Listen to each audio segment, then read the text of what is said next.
Welcome back to Black Powder Rockets. So we've got our nozzle mix, our fuel, and then our bulkhead mix. We've got our setup here for making the rockets themselves, and a drill bit for our pass fire hole. So when we're done, they'll kind of look like this. You can see bulkhead in there, hand twisted drill bit in there for my pass fire to set off the shell heading. That's the starting end of it. You just fold the fuse over and stab it in there. Nothing horribly complicated. So, we'll set that up. I've got one of my tubes here. Now, these tubes are 3/4 inch diameter. They've already been dipped in the wood hardener. I'm not going to go too much into the markings on the rammers because, you may not be using the same size tubes here. And the manufacturer is going to tell you how to mark these and set them up. The main thing is that our tapered one here is our nozzle side, so it's got that little taper, where our first one for fuel is the same length, it's just flat on the end. So a funnel makes this go a lot easier. Some sort of measuring device helps a lot. So for our nozzle mix, we want 1 tube diameter thickness nozzle, which for this is about a heaping tablespoon. So it's easier if you tap the side of this to get that down there. I spin it as I'm going, and then just nice and gently down. Want to make sure we don't contact the spindle and help push all that dust down. So now, the black side of my mallet is the more solid side, so you're going to give this a good handful of whacks till you reach your mark that you know it's thick enough. Really, you want like 8 to 12 really solid whacks if you can. Feel the nozzle bulging through the wall. That is actually a good sign. You don't want to hit so hard that you split the tube, but with these thick tubes, that's not going to be an issue.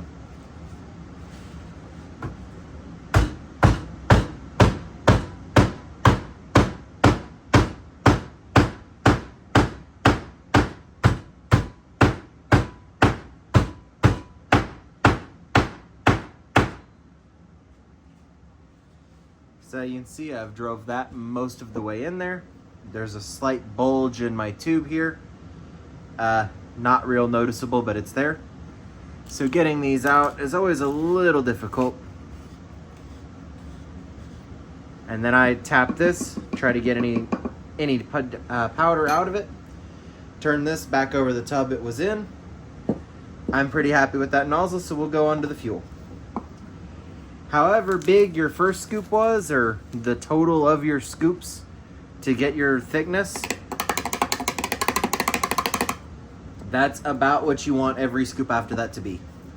So for me, it's 1 heaping tablespoon on the first one. I do a little bit less than that on the fuel grains, so I don't have to hit it as hard. But that's about your maximum for how many you're gonna put in.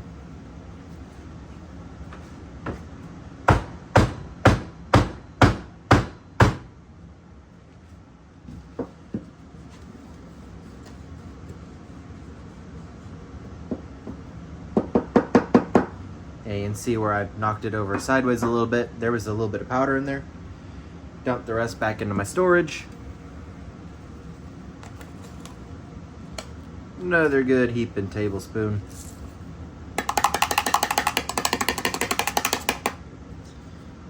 And you always want to use the shortest rammer you can, just because that's going to make life easier. If you've got this rammer sticking out, like this, that's going to be hard to hit, and if you hit sideways at all, you're going to ruin the tube. So it's always important to try to use the shortest rammer possible. And you see how far that sticks out because I haven't packed the fuel yet.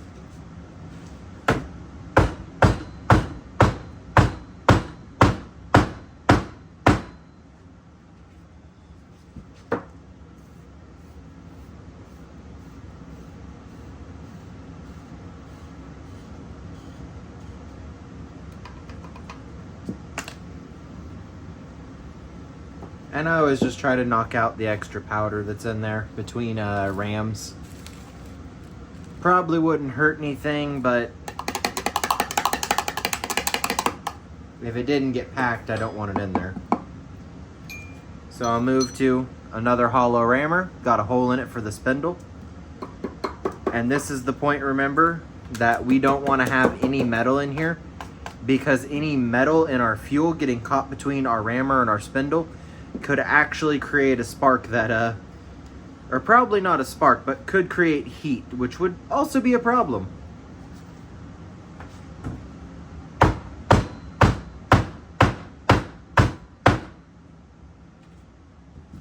One of the big things here is that everything I'm using is a non-sparking material.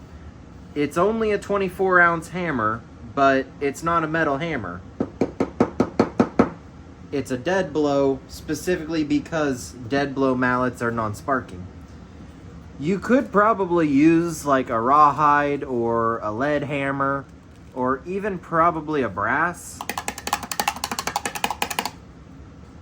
But those deform over time, and then you have to shave them down, and they just higher maintenance, really.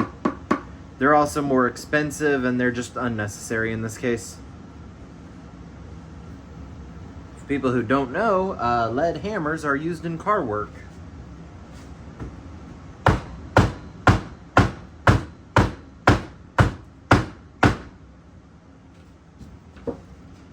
So that one's good and packed down.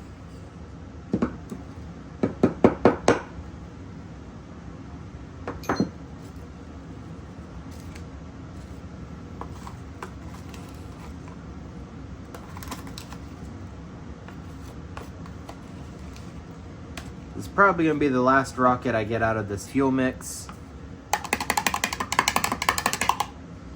And then I will have to finish the other batch that I made, which y'all would have already seen. Tap this down.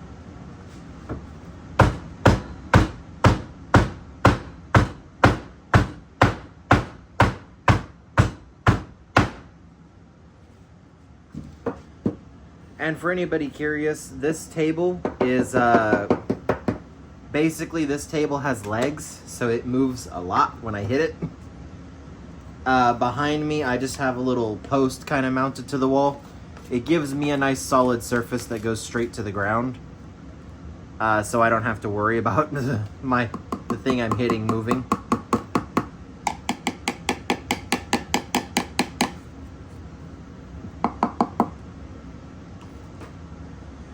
So, actually, this is a good moment to learn.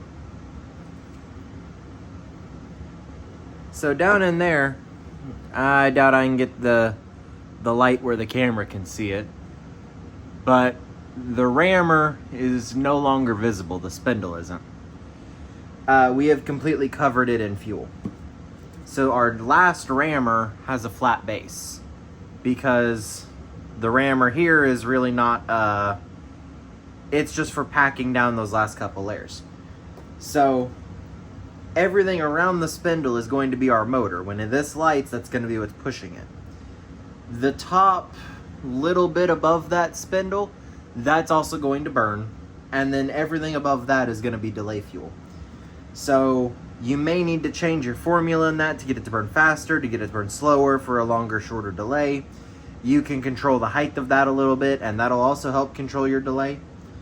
This stuff works fine for the delay that I want. But something we can do, actually, and spice up our rockets a little bit. First, we can try not to wear black powder, because that'd be a bad day.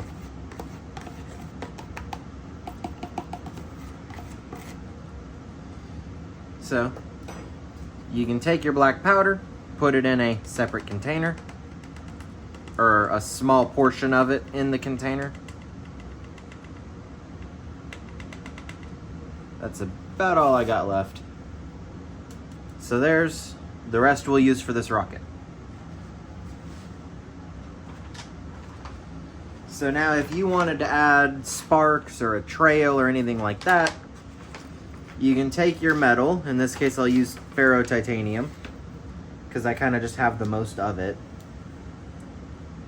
And I mean, you only need a tiny, tiny pinch of it. Probably not even that much, honestly. Probably do it like that. And you can use, you know, titanium, ferrotitanium, aluminum, whatever kind of metal you have, because the metal is what makes your sparks. So shake this a little to mix it up. Because now that we're above that spindle and we can't see it anymore, there is no possibility of metal on metal. We've got cardboard and more powder. So you'll notice I didn't have very much powder there in case this cooked off. It wouldn't be an issue. So we can add all of that back down in there. And that will actually fill our tube to the brim here.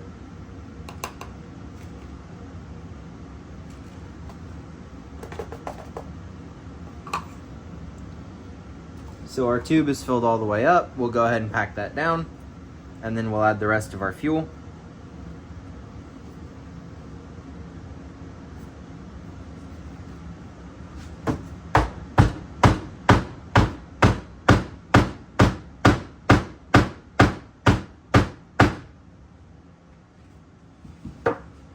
Alright, get that one out of there.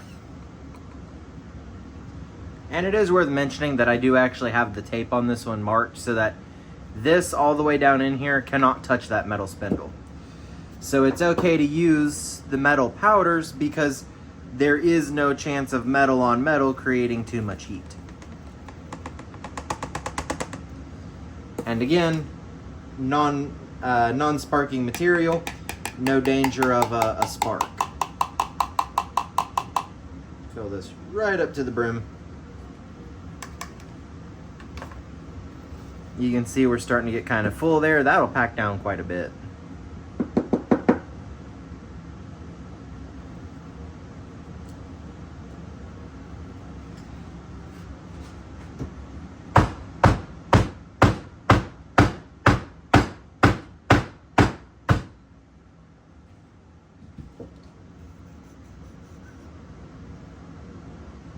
So now, my last mark on this one always gets erased, so that's part of why I use such a small tape measure.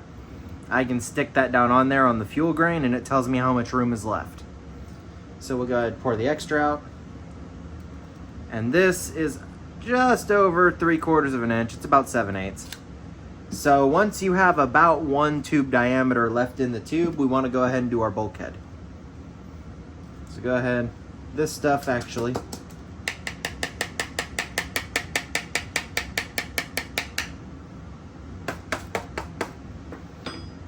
this cannot go back in the fuel container because it has been mixed with metal. We don't want to accidentally put that in the lower stages of the rocket. I do, however, need to make the rest of the fuel. So with our funnel here, I happen to know 1 heaping tablespoon is about a diameter. So we'll go ahead and add that in there, tap it, get it to go down.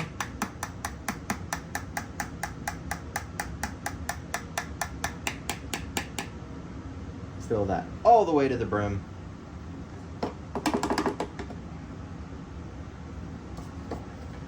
And so now we can do either our final or our next to last.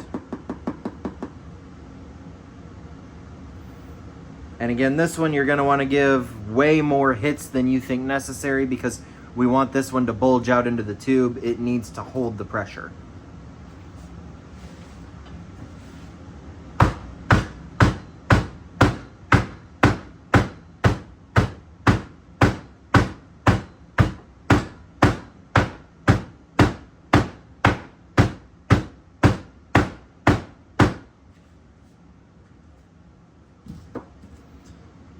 So if your bulkhead's not good enough, you won't so much have the issue of it blowing out of the end. It's when it starts to burn down and you've got that time delay, it'll actually just push this out and detonate it a little early.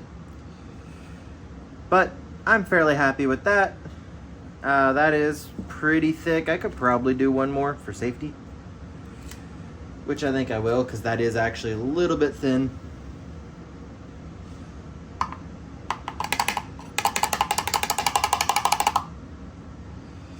If you can do the bulkhead and the nozzle in one scoop, all the better. If you can't hit that hard or that straight, then do as many as you need.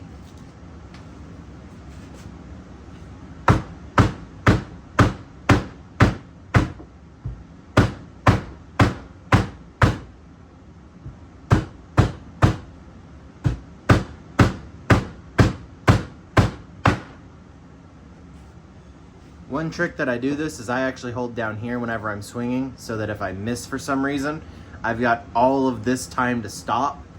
And if I glance it, I'll normally bounce off to the side. Especially with the rubber mallet, you tend more to turn than you do to swing, so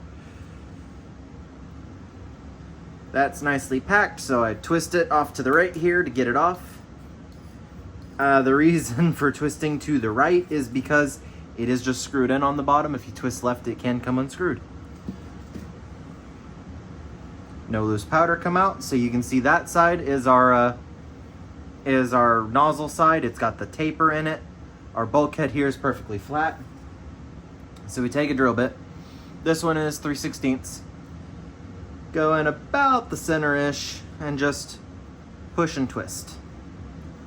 Again, you don't want to use power tools here because the power tool can generate a lot more heat really, really quickly, and we do not want to do that. So I get a little in there, dump that out, keep going.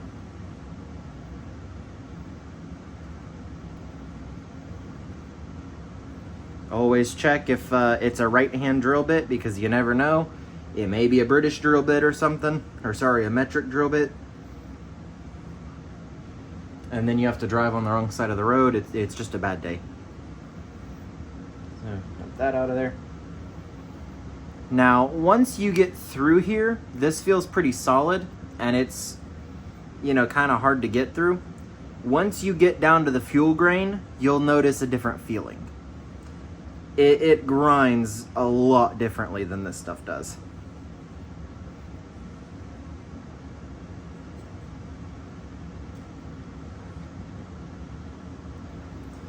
And you'll know for sure, because kind of dumping it out is a good way to check. Whenever you dump it out, you check the color of it. If you see black in there, you know that some of your fuel grain is in it. Or you're just kind of pouring it out to get it out of the way.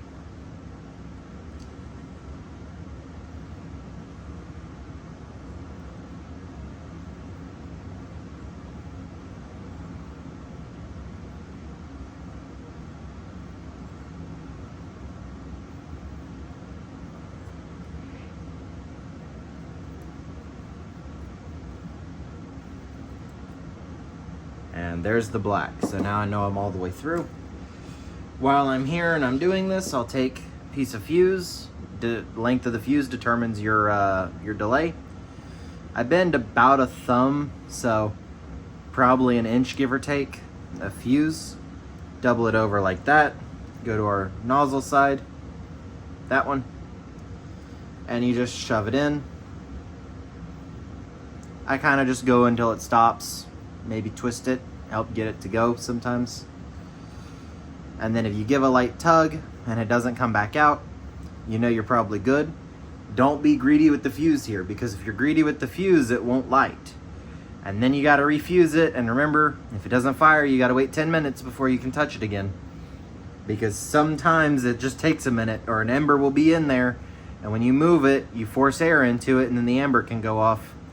And there is always the chance this explodes. So this is done with this step. So I'm going to have to finish making the fuel, and then I've got a bunch more of these to make. Okay, welcome back to Rocket Motors. So the only thing you really need to make our heading is a stick. I recommend the the inside diameter of your rockets. So in my case, this is 3/4 inch. Enough tape to get your diameter. For this size rocket, I'm going to do 2 inches. And then I've taken a drill bit and drilled a hole down through the side so that when we pull this out of the paper, this will prevent any vacuum. So it makes it easier to remove. So now I've got strips of paper that I've cut 4 times my circumference long, so for this it's 25 inches, and about 8 inches wide, give or take. So I do like to leave a good couple feet on my former, because if a rocket won't stay tight on here, I can stand it straight up on the floor and work with it, and that makes my life easier. So I like to take a little strip of duct tape, and this is gonna help us kind of in the finale here. I take that, strip it in half, and then put both of my little pieces on the end of my paper. So I do like to turn it so that it's trying to roll away from me and not with me, because I do believe that actually makes this easier. Take your former about in the middle-ish. Make sure it's fairly straight. Roll your edge over. If you're lined up on your edges, you're nice and straight. Make sure it's tight. So I give it about a half roll. And then we put a bead of Elmer's glue. Just regular, basic bitch glue. Doesn't have to be anything fancy. Doesn't have to be wood glue in this case. Good bead across there. Keep rolling. And then once I get where I can see my starting edge at the bottom, then I'll put another strip of glue. Now remember, I said the piece of paper needs to be 4 times the circumference. So if we're doing this once per rotation, we should end up with 4 strips of glue. And then once I get here to the end, I'll put a little zigzag. And we're done with that glue for now. And when you roll your pieces of tape, we'll stick that over so that you can maintain your wrap while you're working. So now take this and stab it right towards the end where you can see it. You grab one of your rocket motors, it's already got the pass fire hole in it, install it onto your dowel. See, this one fits pretty tight, so I can just do it here on the table. I'll figure out 1/2 inch from the top, and I'll mark it there. So now, take your Elmer's glue again, and just nice little zigzag.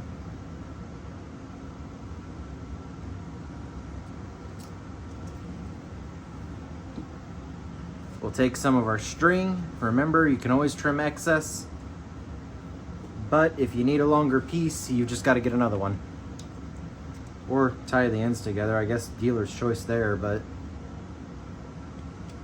why 2 knots when 1 knot good? So now we can slide this, find our mark, slide this down to it, put our string under it, and we're just gonna kind of crush it down.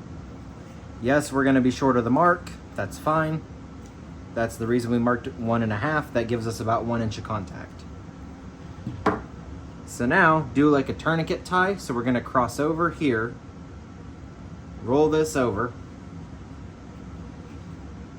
and now we're gonna slide this as close as we can because we want it to be tight. But now you come across here, tie your knot, and now when you cinch it down, it puts even pressure all the way around, and it'll hold itself. I'll go ahead and double knot it for safety to make sure it stays on there. So if you ever need to make a makeshift tourniquet, that's how you tie it, because that will crush it all the way against crush the artery down against the bone. They're really not gonna like you, but it is better than death. So this is where our drilled hole pays for itself. Well, that's embarrassing.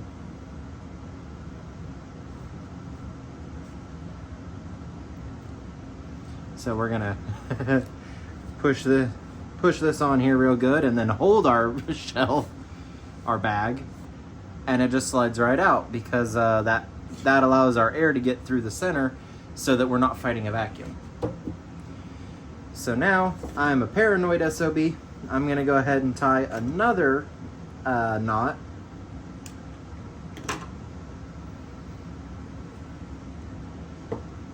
around this. And I'm gonna put it on the other side just for the gits and shiggles.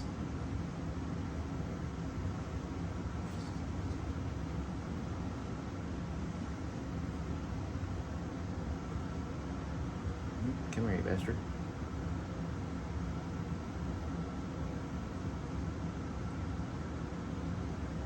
And for anybody curious, I am just using a square knot. So that'll hold it on there until our glue dries. So now we're ready to load this. We've got our nice hollow tube. Now really, we're not gonna fill all of this, we just need a little extra to work with. So I've already measured out 1.5 ounces of stars and 3/4 of an ounce of black powder. The granulated stuff, the 2FA. So we'll put a little bit of burst charge down in here. Put about half of our shells on top of that. Stars, what did I say? The rest of our burst charge and the rest of our stars. So now, when we crush this down, I give it a little twist. This is about 2 ounces of payload. It's about 2 inches tall. We want to be as tall as we are wide, and this size rocket can carry about 2 ounces, give or take. You'll have to dial in the weight of your motor, with practice and experimenting.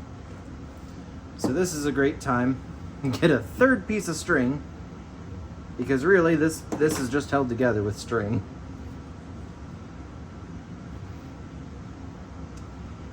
We will seal this back up down here as well. Doesn't have to be anything horribly fancy, just has to be sealed, or it just has to be tight.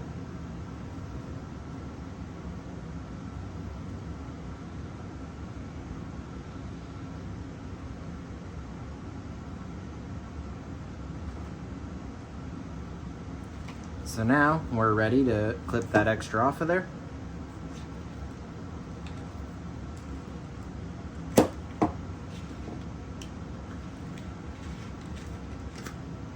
This may be easier to do with some scissors, but use them if you got them.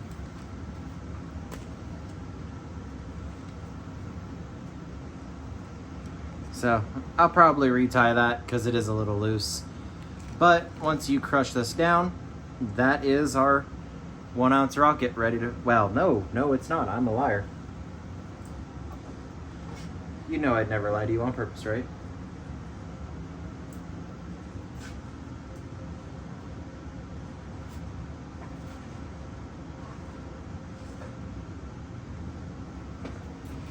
So now you've got your stick.